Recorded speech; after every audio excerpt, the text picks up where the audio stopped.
Hujambo na karibu kwa mara nyingine tena mtazamaji wa The World News katika kipindi hiki cha ulimwengu wa siasa.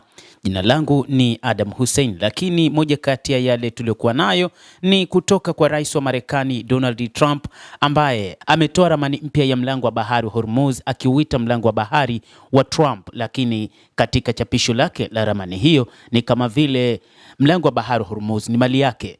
Rais huyu amechapisha ramani ya mlango wa Hormuz kwenye akaunti yake ya mtandao wa kijamii wa Truth Social baada ya kuita jina la mlango wa bahari wa Trump. Trump amewahi kutumia neno Trump Strait wakati wa hotuba na kusema kwa mzaha kwamba vyombo vya habari vinaweza kufikiria kuwa ni kosa la kukusudia, lakini kila mtu anajua sio sana mimi kukosea. Taarifa zaibuka kuwa Marekani imetayarisha mpango wa wimbi la mashambulizi mafupi na yenye nguvu dhidi ya Iran katika hatua inayolenga kuvunja mkwamo katika mazungumzo ya Tehran, tovuti ya habari Axios imeripoti. Huku hayo yakijiri, spika wa bunge la Iran Mohammad Bagher Ghalibaf amebeza vitisho vinavyotolewa na rais wa Marekani Donald Trump na waziri wa fedha wa Marekani Scott Bessent dhidi ya Tehran.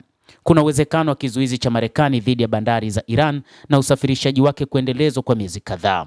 Iran inavuruga usafiri kupitia mlango wa bahari wa Hormuz, ambapo takribani thuluthi moja ya mafuta na gesi ya dunia hupita katika nyakati za kawaida, anasema waziri wa fedha nchini Marekani Scott Bessent.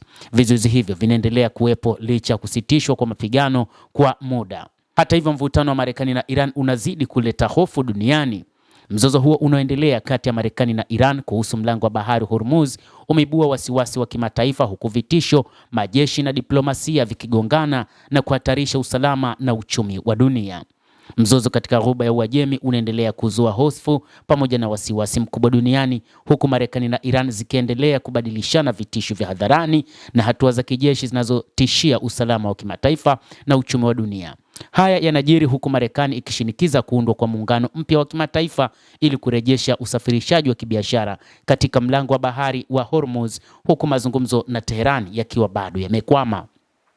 Kwa mujibu wa gazeti la Wall Street Journal nchini Marekani, Wizara ya Mambo ya Nje ya Marekani imetuma waraka wa ndani kwa mabalozi wote duniani ikiwataka wanadiplomasia kushawishi serikali mbalimbali kujiunga na Maritime Freedom Construct, muungano unaongozwa na Marekani kwa ajili ya kushirikiana taarifa, kuratibu diplomasia na kutekeleza vikwazo. Kwa maana Marekani inataka kuhakikisha nchi zote duniani zinaiwekea vikwazo Iran. Iran imekuwa ikitumia udhibiti wake wa mlango wa Hormuz, njia nyembamba inayopitisha takribani 20 hadi 25 ya mafuta na gesi duniani, ambapo udhibiti huo ni kwa ajili ya kulipiza kisasi baada ya kushambuliwa na Marekani.